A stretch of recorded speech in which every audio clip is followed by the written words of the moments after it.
Listening to the Non-Del Influencers podcast, brought to you by FirstFunding. Join host Matt Coles as he delivers powerful conversations to help non-delegated lenders succeed and scale in today's market. Hello, everyone, and thanks again for joining another episode of the Non-Del Influencers podcast. Very excited to have you here. I'm Matt Coles, National Sales Manager with FirstFunding. Today, I got Gabe Hanby with UWM, Senior Account Executive Team Lead. Hi, Gabe. How are you today? Doing well, Matt. Appreciate you having me. No, man. I know you kind of hit me up. You're kind of the impetus for making this go again because you hit me up periodically since we first met about being a guest on here. And I just, when you and I first met, you were on the road in Dallas. Take me through what happened because I know you got a promotion shortly after that. Take me through your evolution at UWM over the last couple months. Yeah, so I started here right after graduating from Michigan State. Didn't really know what exactly I wanted to do at the time. UWM, our CEO, went to MSU, so I heard a lot about the company. It was close to my hometown where I grew up, and at the time my dad was actually battling cancer. So I wanted to get a job close to home where I could be there for him and my mom at the time. And, it just seemed like a good fit. The campus is 10 minutes from where I grew up, and decided to apply and got the job, and the rest is history. Haven't looked back since. So you fell into the sales side, and I know you work closely with the crew, the non-delegated guys over there. Take me through what it looks like on a daily basis. You mentioned before we did a little prep on this call that a lot of your clients are non-del these days. What does that look like? How are you talking to your non-del clients? What are you talking to them about today? Honestly, the big reason most people go non-del with us is just for the flexibility. Got a lot of great warehouse lenders out there. Everyone always considers FirstFunding as like the UWM of the warehouse world, just because you guys make the process so easy. And more so than anything, the flexibility and control. That's why most people are opting to go that route. Especially nowadays, just with compliance restrictions, state audits tightening up more on having different comp on different loans. It definitely gives people a lot more flexibility, and seeing a lot of people transition over to it who haven't already. We do more correspondent loans than any other lender in the country. So make it an easy platform for them, give them a lot of flexibility as well. They can use their own docs, they can use our docs. Most people are on our docs just for compliance reasons and ease of use, and seeing more and more of it every day. Have a couple accounts flipping over correspondent right now as we speak in the process of it. Well, that's a great segue because I my background, Gabe, I was on the lender side for a while and talking to lenders about moving from that broker to banker. It's not, I don't want to call it a difficult sell, but it's kind of a long sell because you're kind of changing the full philosophy of how they're running their business. What are some of the biggest challenges that you get immediately when you say, hey, you look like you profile as a non-delegated lender? Let's take a look at this. Have you ever talked about it? What are some of the headwinds that you get? There's definitely always just a fear, like, what's the risk? What's the risk? Am I going to be at risk if something goes wrong? And I think being on the non-del side of things, as opposed to obviously being a fully delegated lender, just gives you that extra layer of protection, especially being set up with the big name lenders that are out there on the wholesale side of things. We have a lot of hard stops in place to protect our clients from a loan ever having issues post-closing, especially the clients who are on our docs. I mean, I've never had an audit issue for any of my non-del clients who are on our docs. They're fully compliant at both the state and federal level. It gives them a lot of peace of mind. But for people who are first getting into it, that's always their big fear. What if I get a loan stuck on my warehouse line? What if you guys aren't able to purchase it? But since we're fully underwriting these files, very, very airtight in terms of compliance. Yeah, I think that we encountered that same thing, right? On the FirstFunding side, we get, hey, what's the risk, right? And I almost put the question back to them quite a bit. Well, what do you think the risk is? You almost have to dispel some of the rumors that they may have heard in the past about what the risk might be. And I'm kind of in your same seat, right? And one of the things that I always say is you have two people that are very invested in you getting this off your warehouse facility. Me as a warehouse facility provider and the investor. neither one of us are looking really to have this stuck on the warehouse line, and we're kind of masters of trying to figure out the solution if anything ever happens post-closing, which you just pointed out, it rarely does. So with UWM, and I mean, you guys really just do a great job in that space with regards to the non-del lender. What are you seeing as the time frame that it takes somebody from the day that you get the buy-in to the day that they're ready to rock and roll with their first commission? Honestly, with us, it's super fast. I mean, we just flip a switch over here. It's more so on their end, getting set up with at least one, warehouse lender that is approved with us. FirstFunding being, one of the biggest ones. And from there, as soon as they get their warehouse line set up, it's a flip of the switch. If you reach out to your correspondent advisor over here and let them know, here's our warehouse line, it's set up, this is who it's with. Really, from there, they just flip a switch, and when you register your next loan, instead of just automatically getting registered as a brokered loan, you have the option what channel you're submitting this through, broker or correspondent. They select correspondent, they got their first correspondent loan in with us. So it is very easy. Obviously, depending on how many states you have, what states you're looking to go correspondent in, process is a little bit different, and there's some stuff that needs to be taken care of up front. But I've had accounts get up and running, going from that, making that conversion from the broker side of things to non-del within a matter of a few weeks. Yeah, us too, right? I mean, the application process, if everyone's dialed in and ready to make it happen, and we can make it happen as quick as 7 to 10 days as well. So, you and I crossed paths, like I said, when you were on the road in Dallas, and you mentioned something earlier about a correspondent advisor. You happen to, we broke bread with one of my favorites, Scott Vinatelli. Always a good time to hang out with Scott over there. Tell me what that relationship looks like on your guys' side. You as the account executive, correspondent advisor, what's that dynamic there? Definitely. I mean, like I said, I deal with a ton of correspondent accounts, so there's a lot that I am able to do myself. I understand how the pricing works. I understand what they can bake in, what fees they can charge, just from experience working with so many correspondent accounts. But he is really a great advocate for UWM, one, and then two, connections in the industry, connecting people, connecting our clients with different warehouse lenders like yourself, connecting people with different ways of doing things, different process flows within their LOSs. That's really where he steps in the most, and any issues that pop up post-closing, or even it could be just small stuff, changing your holdback, things along those lines. That's more so where he steps in. And they do a great job supporting us and the sales team. And, I reach out to him with questions every single day. How would you handle this call? How would you handle this situation? What are you seeing other accounts doing that have similar business setups to my account, and where's their holdback at? Where's this at? So there is definitely a great person to lean on, just because he sees it from a very broad perspective in terms of the non-del world. So I would imagine, I haven't had the opportunity to call on lenders with Scott yet, but I'm sure he's pretty dynamic in front of the lender crowd. Give me a couple takeaways that you got from those couple days that you spent on the road together.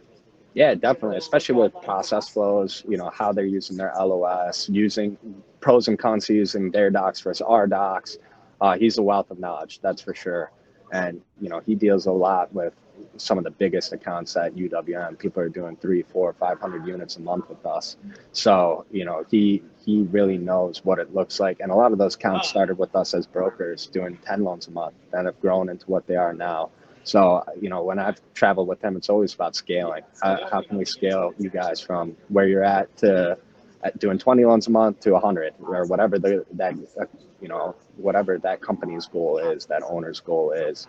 And he does a really good job, especially, connecting with you guys, connecting with other warehouse lenders, getting people's warehouse lines increased based on production and based on loan quality. So learned a ton from him, and that's the fun stuff to do, talking to our clients about scaling a company, not necessarily guidelines or one loan here, there. More so, how are we going to help you guys scale and meet your guys' goals in terms of the unit and volume standpoint. That is incredibly impressive, and I want to hit on this a little bit, right? So when you're talking about scaling with lenders these days, you're providing kind of a roadmap almost for them to be like, hey, listen, everyone knows each other's numbers at this point, right? Everyone knows whether you're a 5-unit or 10-unit shop. And I really am impressed with your guys' ability to sit down with a lender and be like, do you want to grow to a 30-person shop or a 30-unit shop or a 100-unit shop? Like, what are your goals? And I would imagine with you and the seat that you're in, you not only have to deal with the loan level problems that come in that on a normal basis, but when you're talking strategy, give me an idea without, naming an account or anything. Give me an idea of like someone who you really have seen blossom in the last, 6 to 12 months underneath the idea of moving from broker to banker and what it did for their production. Definitely. Really, it just allows, like, more so than anything, the control and flexibility. Right. Especially if you're doing refis, doing, for example, VA IRRRLs, FHA streamlines, it gives you that opportunity where if I need to go skinny on this one and make recoup work and pass my VA test, I can. If I'm trying to make full comp on this one, whatever that may be for that different account, then great. More so than anything, just that flexibility, especially it is so important to be correspondent when you're doing a lot of VA loans, because of those VA tests, the VA 1% test. You can't just go borrower paid and make 1.5. You've got to make less than 1% if you're going borrower paid in the broker world. So, right. And being able to maximize your comp on every single loan for that reason, and to be able to provide a consistent experience for those borrowers and crank out more marketing, use it for more marketing, more data, more lead buy. That's the biggest advantage for sure. And how I've seen accounts scale from your 10, 15, 20 loans a month up to 100 loans a month. Well, one of the things that you're doing to help people scale, how involved are you with the e-note process? Are you talking about that, or is that more of the advisors over there?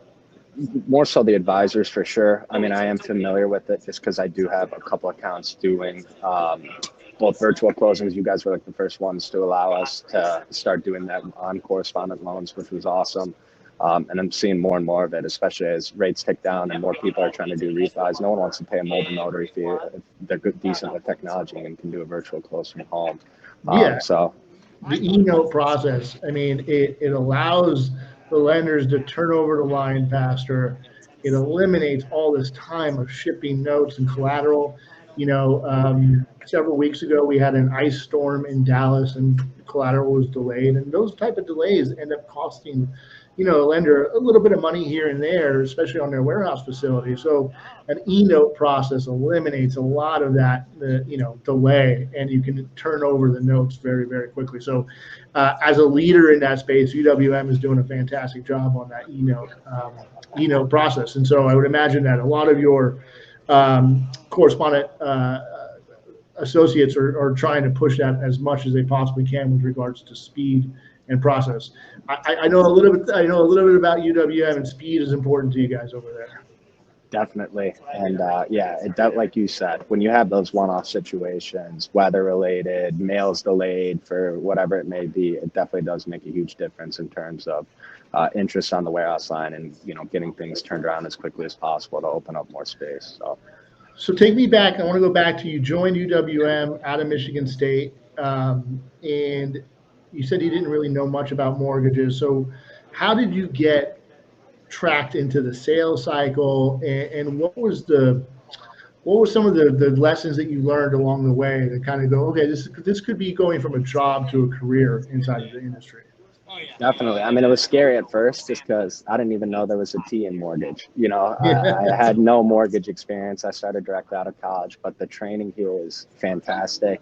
And also just the coworkers and leaders here. I mean, I learned very quickly. We've got clients calling me. A lot of them have been licensed 20, 30 years. It's okay if I don't know the answer. I just need to find where to get it, right? And working with 500 other AEs, correspondent advisors, AVPs, VPs, people with a wealth of knowledge, that's more the best thing you could possibly ask for. We're in the office every single day unless we're on the road traveling for work. So, which is only once a month, once every couple months. So It's just great to be able to lean on people and admit when you don't know something. I think the day where I stopped stressing if I didn't know something and just learned to go lean on someone that's their expertise and that's what they're really good at, and learn from them and steal from them, was the day that the job really started to click for me. And less anxiety about not knowing something, more so knowing where to go look for it, where to find that knowledge, and to be able to give it back to my clients. So. Well, that's why I really connected with you when we were on the road together. I mean, mortgage was the first job out of college for me. And I remember going to my desk the first day and the phone rang and I had no idea what I was answering, right? And I quickly learned mortgage loan officers and originators along the way, they just want the right answer. They don't necessarily need to answer right away. So I appreciate that about you. And I know we connected on that level in the past. And same goes for anyone trying in sales, right? You know, what I see quite a bit, and you may have been this way too. You know, you learn wholesale, right? You kind of figure your head is wrapped around wholesale. Now it's time to go learn non-del. And now you just have to learn a little bit of a different language and how the process flow goes a little bit different. Take me through what that looked like for you when you got your head wrapped around the wholesale side of things. What was your first endeavor into the non-del side? Started getting a couple accounts as I got more tenured. They weren't huge accounts or anything like that, but that were correspondent, were non-del. And definitely everyone over here was like, make sure you know what you're talking about, you know, especially pricing wise, just because, you know, if you misquote someone on pricing or misspeak on pricing, that's their comp that's on the line. Yeah. So definitely have to take it a little bit more serious in terms of the pricing and guidance you give them in terms of pricing. But outside of that, I mean, it's really the same platform, at least on UWM's end of things, until you really get to closing and post-closing. Everything's the same, though. Instead of UWM being on the disclosures, if they're on our docs, now their company is on all their disclosures. And outside of putting your discount points in and origination and processing and underwriting fee, it really is the same process with us up until, like I said, closing, post-closing. So that, because we make it so easy, and, you know, basically every single one of my non-del accounts is on our docs at this point. It did make it pretty easy, at least on my side of things. Just had to make sure I wasn't making any mistakes with pricing or comp. That was definitely the biggest and scariest thing at first. But outside of that, the process doesn't change a whole lot, at least on our side of things. So you have the stable of lenders inside of your book of business now, and you guys are doing great stuff with the non-del clients.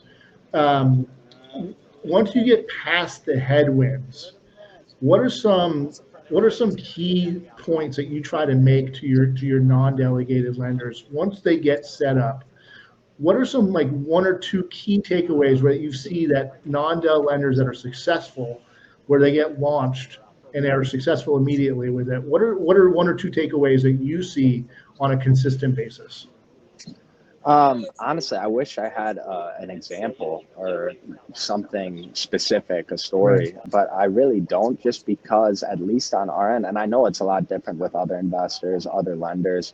A lot of them you're on your docs up front, but then their CD and their closing package, or, you know, you're on your own docs all the way through that you're generating out of your LOS. But with us and the setup we have, outside of the pricing working differently, not having like a lender paid comp plan or anything like that, it is very, very similar. So don't have like any major takeaways there.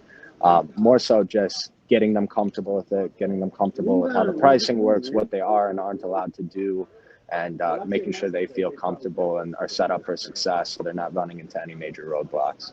I think one of the things that we're trying to tackle right now is we're trying to get out in front of it, right? I mean, I'm sure March was another record month for UWM with regards to volume. I know we had an amazing month over here at FirstFunding, and we have so many lenders that set up in November, December, January, but they haven't done that first loan activation.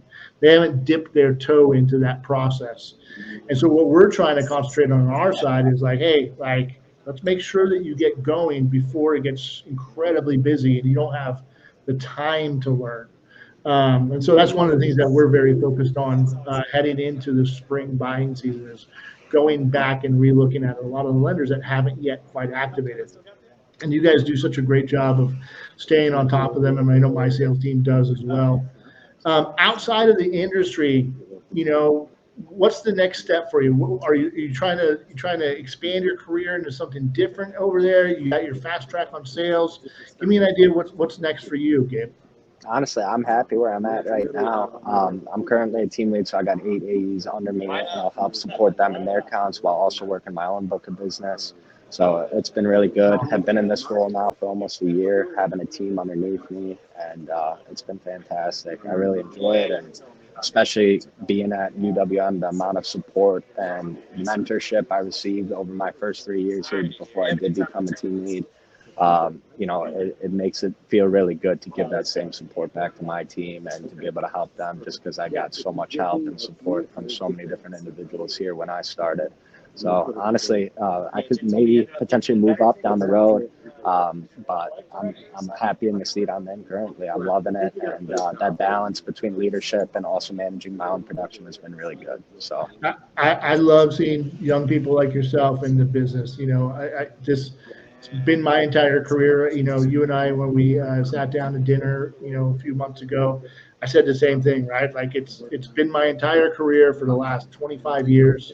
Absolutely love it. Started out young and hungry and ready to rock and roll. And I hope I never lose that. I never wanted to move away from sales, right? But as you're growing, you get to go into some management, which it sounds like you're doing right now. Mentorship is always very important. Sounds to me like you have some great mentorship over at UWM. Outside, what are you looking at for a mentor? Do you have somebody from your college or outside a church, maybe whatever it might be? Where do you look for mentorship outside of the UWM world? definitely have some alumni from MSU who graduated before me that I've just known through connections like in the community I grew up in, who also do business to business sales, some in the mortgage industry, most outside the mortgage industry. And it's always good to lean on them for support, just because it's so different than like being a loan officer where you're working directly with consumers. You know, you and I both, we're working with other companies, other businesses. So it's a lot different approach, a lot different sale. And, you know, people's livelihoods are on the line and their companies are on the line. So, and the relationship my company has with their company is on the line as well, too. So just leaning on people, you know, no one in particular that has been like a main mentor, but I'm always stealing ideas, pitches from people both in and with outside of the industry. So definitely have some great mentors that went to Michigan State with me who are doing business to business and other industries, and that I'll reach out to regularly, like, hey, here's my situation. I know it doesn't directly apply to your industry, but how would you handle this conversation? And you know, I'm always trying to steal stuff from other people because I'm not. Absolutely, Gabe. I love seeing successful salespeople talk to other people outside of their industry, right? Because we're all selling widgets, right? I mean, whatever the widget is, it could be, and you don't need to know nuance or anything like that. But, you know, I have a good friend who sells industrial doors, right, as an example. And to hear him talk about how he's leveraging his CRM to stay in touch with people. I mean, those are kind of conversations that I just wish more and more salespeople would have outside of the industry to get some fresh perspective and some fresh ideas. Definitely. And like you said, you know, even though mortgages are pretty niche and specific, there is so much that overlaps with other industries, especially in the B2B space. So whether CRM, technology, like you said. Yeah, UWM's always an innovator. What's, you know, without giving away too many trade secrets, what's next on the plate for what you guys are doing to connect with more lenders out there going forward? Honestly, I don't know. We got that UWM Alive event coming up in May. I'm sure you'll be back out there again. Usually we hold off on any huge rollouts up until UWM Live, just because we got 6,000-7,000 clients coming out for it. They haven't looped me in on anything yet. Even if they did, I'd get in trouble if I gave any hints away. But you'll know as soon as I do at UWM Live. You're coming out this year? Yeah, we'll be there. It's always a great event. And we, you know, FirstFunding is always very appreciative of the opportunity to work with the UWM sales crew. You guys got a great crew over there, and we do a lot of good things together. And happy to support you, Gabe. You've been a fantastic partner for non-del lenders out there. I'm so impressed with your career growth and where you're headed and your trajectory. And I wish you nothing but the best in the year ahead. And I can't thank you enough for taking the time out of your day to spend time talking non-del influencer on the podcast today. Well, thank you for having me. Always a pleasure, and looking forward to seeing you and your team here in a couple months. So sounds good. Thanks, Gabe. Thank you. Thanks for tuning in to the Non-Del Influencers podcast, powered by FirstFunding. For more resources and episodes, visit nondelinfluencers.com.